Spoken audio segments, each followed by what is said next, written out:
এখন আমরা বেশিরভাগই হচ্ছে কলা যেটা সেটা হচ্ছে আমরা কিনে খাই বাজার থেকে। কারণ এখন গ্রামে যারা থাকে তারা হচ্ছে কলা গাছ লাগায় বা তাদের গাছে কলা হয়। কিন্তু সচরাচর দেখা যায় আমরা শহরে যারা থাকি বা ঢাকাতে যারা থাকি তারা হচ্ছে কলা কিনেই খাই। কিন্তু মানে মাচাচিদের একটা টেকনিকের কথা বলি। গাছে যখন কলা হতো সেটা যখন কেটে আনতো, তো ওটা তো কাঁচা অবস্থায় থাকতো, সবুজ কালার থাকতো, তো ওটাকে পাকাবে কিভাবে?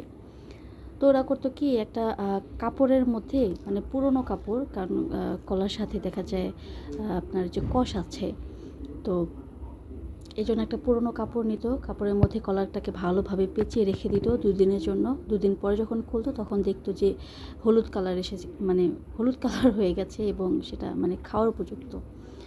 আবার অনেকে দেখা যেত আপনার যে পাটের বস্তাগুলো আছে না, আগে যে চাল বিক্রি করতো, এখন ওগুলো দেখা যায় না, এখন প্লাস্টিকের বস্তাগুলো দেখা যায়।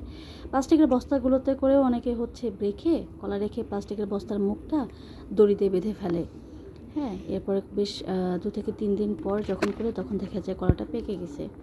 তো এই টেকনিকটা দেখতাম আমার মা চাচিদেরকে, মানে বা আগের দিনের মানুষ যারা ছিল তারা হচ্ছে মানে এই কাজগুলো করতো। আর বাজারে তো ফরমালিন দিয়ে কলা মানে পাকিয়ে ফেলে। আর এটা হচ্ছে আপনার গ্রামে আর কি যারা থাকে তাদের টেকনিক। তো আমি আজকে এই টেকনিকটা